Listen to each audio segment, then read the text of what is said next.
Good evening, ladies and gentlemen. You're watching NDTV. The campaigning for Maharashtra and Jharkhand has ended, and both states, 288 seats in Maharashtra and 38 of the remaining seats in Jharkhand, will vote on Wednesday, the 20th of November. In fact, it was a high decibel campaign centered around the slogans of "Ek hai to safe hai" and "Batenge to Katenge," given out by BJP leaders, peppered by competitive welfare promises, and opposition prominently raising the issues of price rise and farmers' unrest, and the BJP blaming them for stalling development projects. Let's talk about Mumbai first. The financial capital of the country, 36 seats in all, critical for every party. Let me tell you what happened in 2019. BJP and then United Shiv Sena had together put up a spectacular performance by collectively winning 30 out of the total 36 seats. Lok Sabha elections of 2024 were different when the UBT Sena captured 3 out of the 6 seats, while its ally Congress won 1 seat. Eknath Shinde-led Shiv Sena had managed to win just 1 seat here, while 1 seat went to the BJP. Rest of Maharashtra, it was the MVA that had the edge in the Lok Sabha poll, something that the BJP is hoping to reverse this time around. Now in Jharkhand, this is a state where BJP lost all tribal seats in Lok Sabha elections of 2024. Now the party is hoping to make a comeback, riding on its aggressive positioning against Bangladeshi infiltrators vis-a-vis Hemant Soren's strong Jharkhand tribal identity plus welfare pitch. Now, how are the numbers stacked up for both fronts? Who has the edge? Who could be the kingmaker? We discuss all that today. Before we go to our guests, a look at the campaign highlights from today. Maharashtra की जनता ये पहचान चुकी है कि उनका भविष्य और उनकी विकास की तमन्ना जो है उसको पूरा करने में महायुति ही सफल होगी, और इसलिए महायुति के पक्ष में सब लोगों ने अपना समर्थन देना चाहिए। जहां तक महाविकास अघाड़ी का सवाल है, बड़े स्पष्ट शब्दों में उनके पास कोई मुद्दा नहीं है। सिर्फ सत्ता के लिए और कुर्सी पर बैठने के लिए वो आतुर हैं, और उसकी के लिए वो सारी योजनाएं बनाते हैं। बांटने का काम तो उन्होंने किया है। एक तरफ इंडिया गठबंधन, कांग्रेस पार्टी जो संविधान की रक्षा कर रही है और गरीबों की सरकार, किसानों की, मजदूरों की, पिछड़ों की, दलितों, आदिवासियों की सरकार चलाना चाहते हैं, और दूसरी तरफ वो शक्तियां जो संविधान को, अंबेडकर जी के संविधान को क्रश करना चाहती हैं, खत्म करना चाहती हैं। प्रधानमंत्री झूठ बोलते हैं और कहते हैं कि मैं रिजर्वेशन के खिलाफ हूं। मैं रिजर्वेशन के खिलाफ नहीं हूं, मैं रिजर्वेशन को 50% से ज्यादा बढ़ाना चाहता हूं। मैंने प्रधानमंत्री जी को कहा कि आप जाति जनगणना कीजिए, हम आपको पूरा सपोर्ट देंगे, और प्रधानमंत्री ने मेरा जवाब तक नहीं दिया। मेरा यही आप सभी को कहना है कि सब मतदाताओं को 20 तारीख को आप लोग घर से बाहर निकलिए और अपने मतों का प्रयोग करिए। हमारे जन मुद्दों की लड़ाई में बीजेपी हमारे साथ कभी नहीं रहती है, चाहे हमारा पिछड़ों का 27% का आरक्षण हो, सरना आदिवासी धर्म का कोड हो, या हमारा 1932 का स्थानीय नीति हो। हम विधानसभा से पारित कराते हैं, लेकिन बीजेपी का कोई ऐसा व्यक्ति नहीं है जो हमारे झारखंड के मुद्दों पर हमारे साथ लड़ता है। पिछले डबल इंजन सरकार ने तो क्या क्या किया है, हमारे सरकारी स्कूलों को हजारों बंद करने का काम किया। बीजेपी सिर्फ जुमला बहुत अच्छे से करना जानती है, और इनके खुद के जो वादे हैं ना, ये खुद बोल के भूल जाते हैं। बोले थे ना कि एक साल में 2-2 करोड़ नौकरियां देंगे। 10 साल से इंतजार कर रहे हैं लोग। संताल परगना कोल्हान भी हम जीत गया, संताल परगना भी जीतेंगे हम लोग, पूरा झारखंड जीतेंगे हम लोग। झारखंड ही संताल परगना धरती सिद्धू करनी धरती में जो बांग्लादेशी घुसपैठ जो और यहाँ का आदिवासी का जनसंख्या जो घट गया, सबसे बड़ा मुद्दा है। सबसे पहले बांग्लादेशी घुसपैठ को उखाड़ के फेंकना है। We have Amitabh Tiwari, political strategist, joining us. We also have Aarti Jairat, senior journalist, and also Aditi Fadnis, senior journalist, joining us. Thank you all of you for joining me on this show. Aditi Fadnis, to you first. Ma'am, you've travelled in Maharashtra extensively throughout your career. Tell us, what are your big takeaways from the campaign that we saw in Maharashtra? Because for the BJP, winning just 9 seats of the 28 seats that it fought in Lok Sabha was a big setback. But the party has been saying that it's just, the vote share that counts, and vote share hasn't been that different. Do you think that 5 months are enough for mood of the state to change? Well, disclaimer, I went to Maharashtra during the Lok Sabha election. I did not visit during the Vidhan Sabha election. But in the Lok Sabha election itself, it was pretty clear that people were deeply concerned about the issue of the reservation and constitution. They were very concerned about lack of jobs, and others, not voters, but others have commented extensively. I mean, I'm not saying this, these are reports which have been brought out by the European Union and other agencies, which basically say that it is very hard to do business in Maharashtra because of very high rental costs. So, what the total picture seems to be is that people are not sure how long they're going to be MLAs. They just want to, rape the system as much as possible, and just make sure that their expenses and beyond are covered because of the splits that have taken place in the Maharashtra uh, political scene. Right. Auntie Sharat, when you talk about Maharashtra elections, the fight of the Senas is being seen as most critical because it's being seen as a survival battle for both Eknath Shinde and Bal Thackeray, Uddhav Bal Thackeray. Uddhav Thackeray has been talking a lot about legacy. Eknath Shinde, on the other hand, is talking about his accessibility, the fact that he has thrown Varsha open for people. And on the other hand, there's NCP with Pawar's also facing a very difficult test. Do you see Maharashtra, witnessing a lot of post-poll action, after the elections are done, or do you in some ways envisage a clear majority? Well, the events of the last 5 years in Maharashtra, starting with the way the MVA government was formed and then the way the MVA government was toppled and the Shiv Sena split and then the NCP split, I think it has really upset the political dynamics in Maharashtra hugely. And I think we've reached a stage today where it's very, very difficult to make any predictions. I think a lot is boiling down to local candidates and, the kind of appeal individual candidates have in their area. I think that's one thing that is going to determine rather than, party affiliation, because parties have scattered in so many directions that people really don't know which party stands for what. So I think, it's going to be much more individual driven. The other thing is, of course, the battle between the two national parties in Vidarbha. The Congress versus the BJP, I think they are fighting the maximum number of seats against each other in Vidarbha. And if we go by the Haryana experience, the Congress is really no match for, the BJP's election machinery. Perhaps Vidarbha is also where the RSS is headquartered. So, maybe the RSS is also putting in a lot of effort there. But if Sharad Pawar has a hand in planning the Congress strategy for Vidarbha, maybe we can expect some surprises. I don't know. But I think, it's pretty much, up in the air in Maharashtra. Very, very difficult today to say, with all these legacy battles in play and, with no real ideology driving the campaign. I think it's going to be very difficult to make a prediction. Right.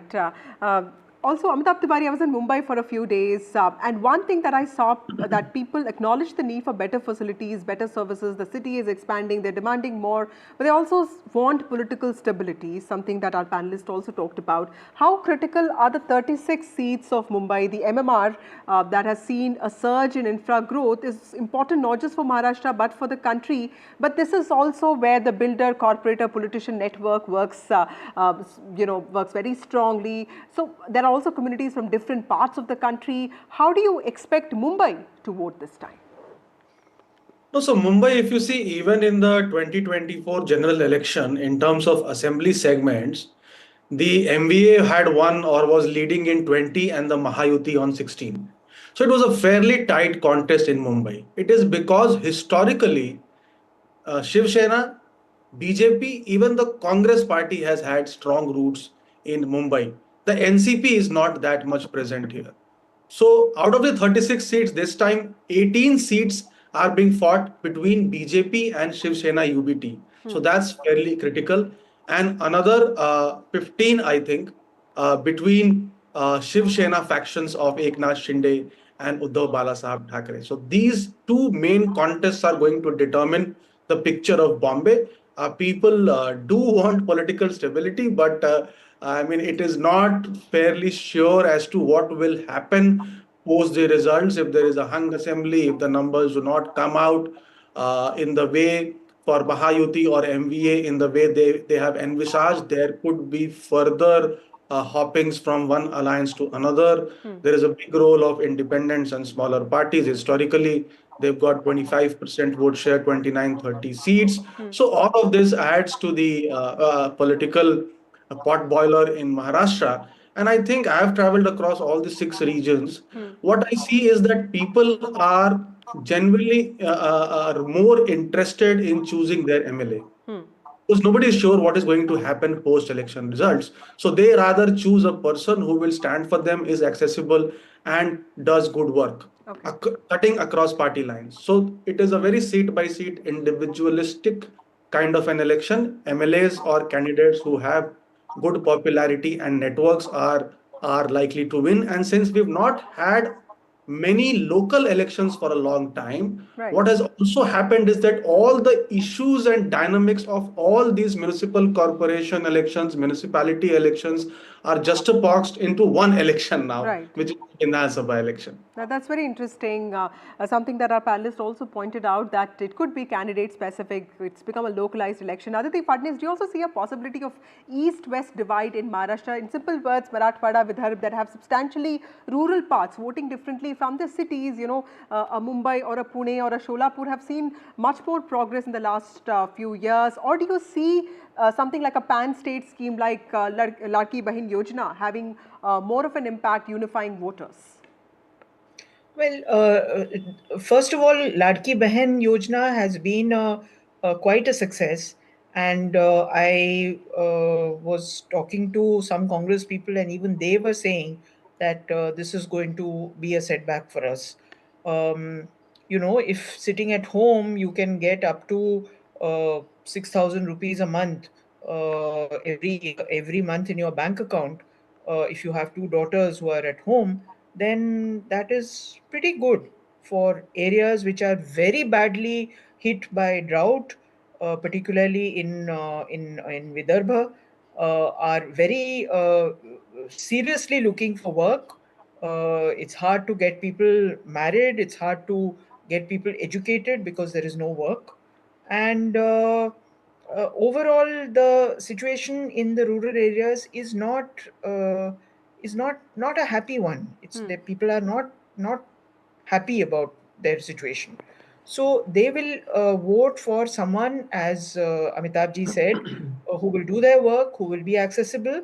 But at the same time, issues like family issues, you know, the Sharad Pawar and Ajit Pawar's very strong exhortation about division of families, issues of caste, these kind of things are also going to be very important. In Western Maharashtra as well as in Vidarbha. Right. Ati Sharat, talking about Jharkhand now, you know, there have been these competing narratives when it comes to tribal identity. If we talk about Santal Pargana, which goes to polls on the 20th of November, 18 assembly constituencies, 9 of them were won by the JMM in 2019, 4 by the BJP, 4 by the Congress. So how do you see this battle of narratives playing out? Because Hemant Soren himself is a candidate from this part of the state. Do you see something like the BJP saying that it's the infiltrators from Bangladesh or taking away resources being played against the JMM saying that the Sarna code, the tribal identity is very important? Do you see this having an impact on voters of this region? Well, I think tribal identity is a cause of concern for tribals in Jharkhand because, you know, there's no question that, you know, their population is hollowing out. And that's largely because these areas are very underdeveloped, they're very poor, and there is a lot of migration taking place of tribals outside. They're migrating to places like Delhi, all over UP, even as far as Bombay and as far as Bangalore and so on, seeking jobs as domestic workers, drivers, office boys, whatever they can get. So I think that tribal identity is a very, very important issue for tribals. Whether tribals attribute this to increased infiltration by Bangladeshis or they attribute it to economic issues, I think the election results will tell, because Right. the BJP has conducted this very robust campaign on Bangladeshi infiltration. But, frankly, I don't know. I think tribals have many economic issues to worry about, much more than, sort of Bangladeshi infiltration. So I really don't know how this BJP's, card of, infiltration is really going to play out with the tribals. I think, Right. they are really much more worried about preserving their identity, about, getting some kind of economic benefits, which they have not got all these years, despite this state being carved out for the benefit of the tribals, despite the fact that tribals sit on enormous resources, mineral-rich resources, which are very valuable, but they don't really get a So share it's going to of be a combination of factors with the the tribal money that identity these actually resources playing an generate. important role. A last word from you, Amitabh Tiwari. Like you were also talking about how Maharashtra has seen a lot of developments in the last 5 years, two major parties splitting, three chief ministers, affluent civic bodies like BMC, PMC still waiting elections. What is going to really drive voters like Aarti and Aditi have also been saying, ideology, economy, welfare, infra, identity, or is it going to be something else? No, it's going to be a mix of various issues, and that's going to be very individual based. So, if you're a female and have been receiving money in your account, the Ladki Bahin scheme, so it all depends upon what identity you carry to the booth. Are you going to the booth as a female who is a beneficiary, or are you going to the booth as a wife of a farmer who has committed suicide, or are you going to the booth as an unemployed female? So these are complex emotional also issues which will play out on that day. And of course, there are two Maharashtras, one Vidarbha, Marathwada, and large parts of North Maharashtra, largely rural agricultural distress, inflation, and unemployment are going to be the key concerns there. Whereas in Mumbai, Thane, Konkan, and Western Maharashtra, the focus will be largely on infrastructure and development. And in Western Maharashtra, it's a battle of two Pawars, the Ajit Pawar and the Sharad Pawar, who are battling it out on 20 seats. Whereas in Thane, Konkan, and Mumbai, there are 27 seats where UBT and Eknath Shinde will be battling. So these 47 seats could well determine the results, and we'll have to see how this pans out. Well, so it's a battle between ideologies, welfare promises, and of course, loyalties, or actually the lack of it. Thank you all of you for joining me on this broadcast. All 288 seats of Maharashtra and 38 of Jharkhand will be voting on the 20th of November. The results will be out on the 23rd of November. We'll be tracking all of that very closely.